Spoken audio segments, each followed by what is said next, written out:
25년 3월 21일 말씀 묵상. 제목, 문을 닫으시니라. 본문, 노아가 600세대 되던 둘째 달 곧 그 달 열일의 날이라.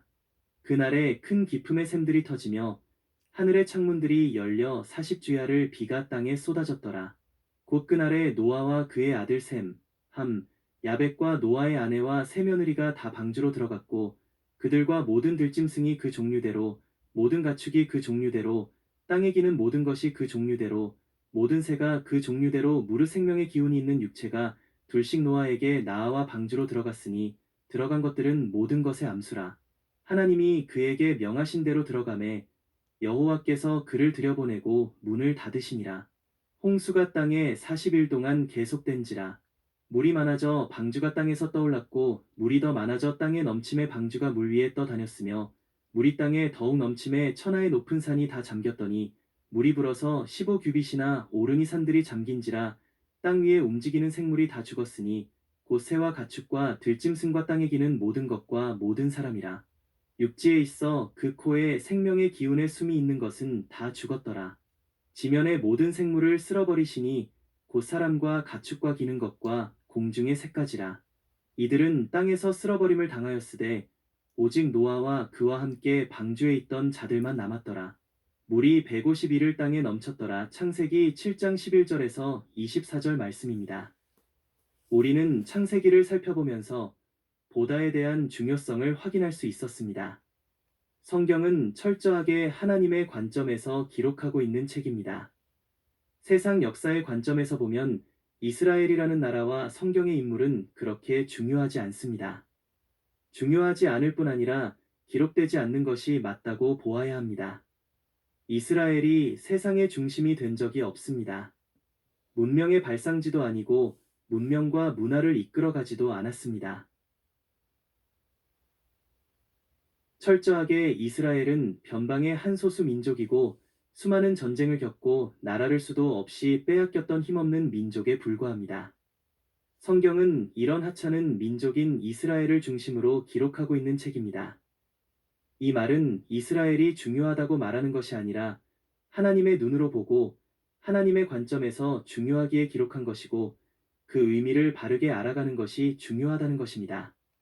오늘 본문은 방주의 문을 하나님께서 닫으셨다고 기록하고 있습니다.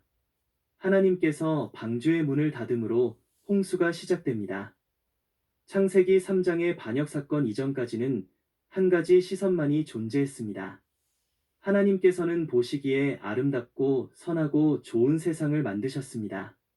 그리고 이 세상은 사람이 보기에서 아름답고 선하고 보기 좋은 세상이었습니다. 그러나 사람이 하나님께 반역하면서 사람들이 하나님과 다르게 보기 시작했습니다.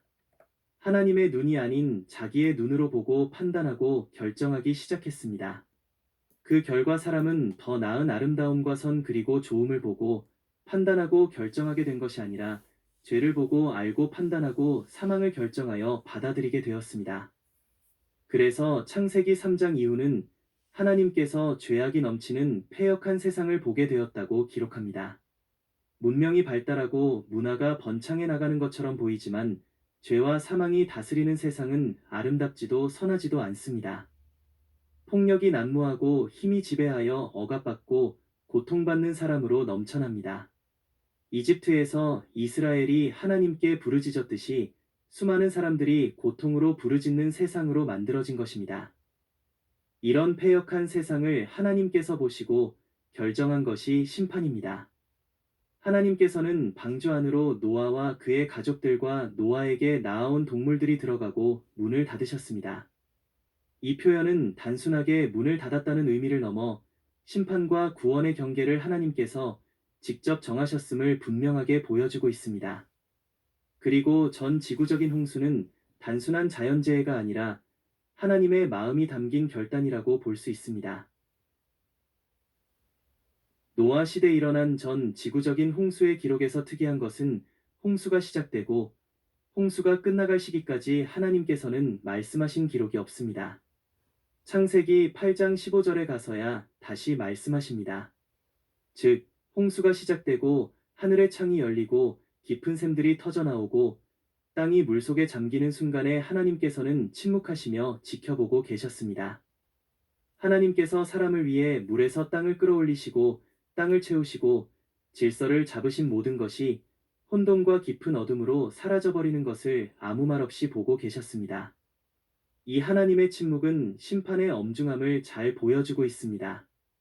하나님께서 창조하신 사람과 땅과 땅 위의 모든 것들을 쓸어버리시는 아픔을 감수하시면서 죄를 심판하십니다. 하나님께서는 죄와 양립할 수 없고 죄를 방치하지 않으십니다. 참고 인내하셨지만 그것은 심판의 유보이지 취소가 아님을 알아야 합니다. 이스라엘은 노아의 홍수 심판을 들으며 이집트를 심판하신 하나님을 떠올렸을 것입니다. 인내하시고 유보하시고 돌이키기를 원하시지만 하나님을 향한 반역은 반드시 심판하십니다.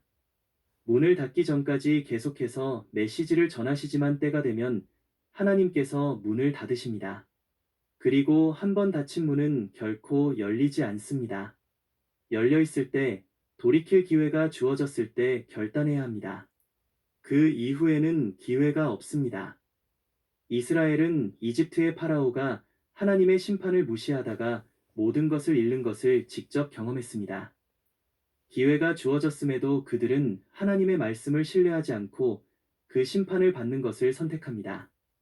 그리고 그 심판으로 이집트의 모든 장자가 죽게 되는 죽음의 나라를 경험합니다. 하나님의 심판은 단호하며 엄중합니다. 그만큼 죄를 미워하시며 죄는 대가를 지불함 없이는 용서될 수 없습니다.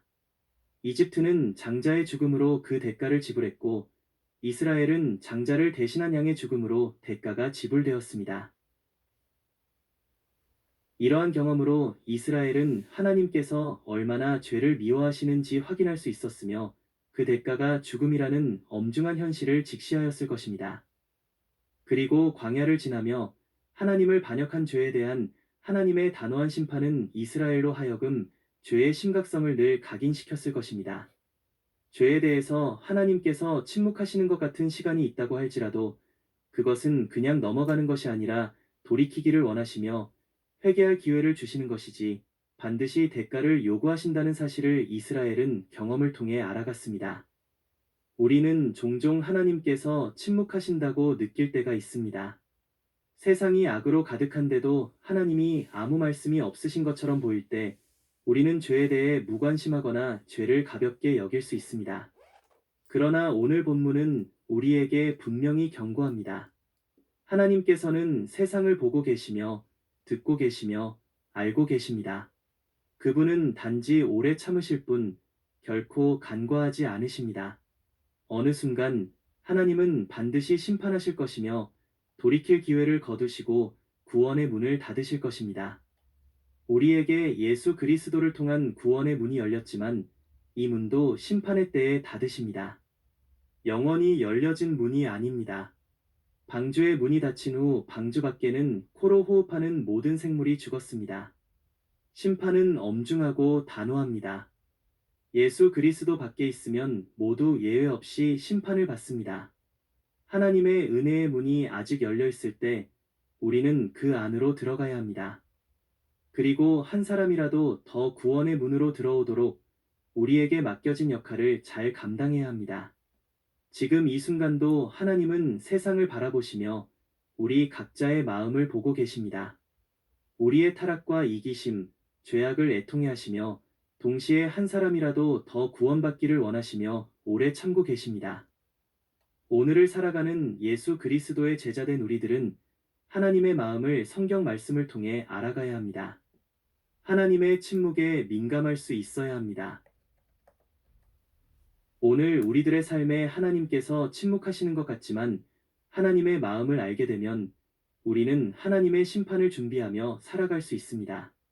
하나님의 마음에 민감한 삶은 세상의 소리에 휩쓸리지 않고 하나님의 시선으로 하나님의 말씀을 따라 하나님과 동행하는 삶입니다. 내가 하는 선택 하나, 말 한마디, 생각 하나하나 속에 하나님의 마음을 담을 수 있다면 우리는 방주 안의 노아처럼 하나님의 보호하심 안에 거할 수 있을 것입니다. 세상은 여전히 자신들의 방식으로 문을 두드리지만 하나님은 말씀하신 그대로 예수 그리스도 안에서 문을 여시고 닫으십니다.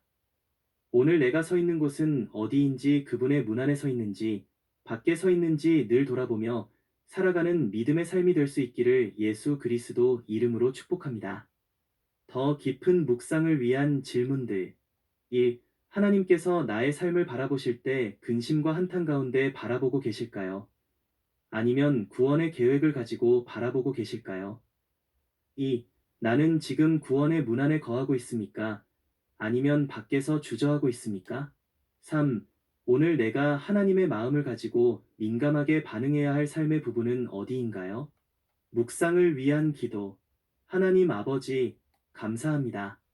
죄악으로 가득한 세상을 보시며 애통해 하시는 주님의 마음을 느끼게 하여 주옵소서. 노아처럼 주님의 음성을 듣고 방주에 들어갔던 믿음을 제게도 허락해 주시고, 아직 은혜의 문이 열려 있는 이 시간 주님 안에 거하게 하여 주시고, 언제 닫히실지 모를 그 문 앞에서 늘 깨어 있게 하여 주옵소서. 또한 세상을 향한 주님의 마음을 제 마음에도 부어 주시고, 오늘도 주님과 함께 걷는 믿음의 길을 걸어가게 하여 주옵소서. 예수 그리스도 이름으로 기도합니다. 아멘.